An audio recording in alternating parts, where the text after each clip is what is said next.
नमस्कार. लीड महाराष्ट्र या बातमीपत्रात आपले स्वागत आहे. नायकवडीज ग्रुप ऑफ इन्स्टिट्यूटच्या डॉक्टर सलीम उर्दू हायस्कूलचे सृष्टी शिक्षण संस्थेच्या अध्यक्षा सौ नीलम महादेव दबडे यांच्या हस्ते ध्वजारोहण करण्यात आले व प्रजासत्ताक दिन मोठ्या उत्साहात साजरा करण्यात आला.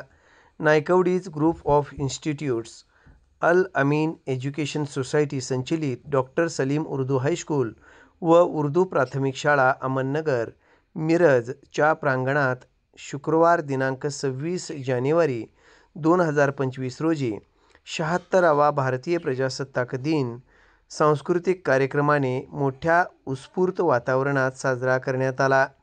यावेळी प्रमुख पाहुणे म्हणून सौ नीलम महादेव दबडे, अध्यक्ष सृष्टी शिक्षण संस्था सांगली उपस्थित होते.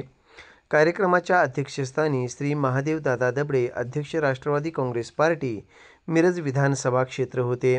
याप्रसंगी प्रमुख पाहुण्यांच्या हस्ते ध्वजारोहण करण्यात आले. याप्रसंगी प्राथमिक शाळेतील मुलामुलींनी देशभक्तीपर नृत्य सादर केले व हायस्कूलच्या मुलींनी देशभक्तीपर गायन सादर केले. याप्रसंगी डॉक्टर सलीम उर्दू हायस्कूलचे मुख्याध्यापक श्री वाईज मोमीन सर, उर्दू प्राथमिक शाळेचे मुख्याध्यापक श्री इस्माईल मुजावर सर व सर्व शिक्षक, शिक्षकेतर कर्मचारी, विद्यार्थी आणि पालक मोठ्या संख्येने उपस्थित होते. सदर कार्यक्रमाचे सूत्रसंचालन श्री आशिफ तांबोळी सर यांनी केले. कार्यक्रमाचे आभार श्री इनायतुल्लाह मुल्ला सर यांनी मानले.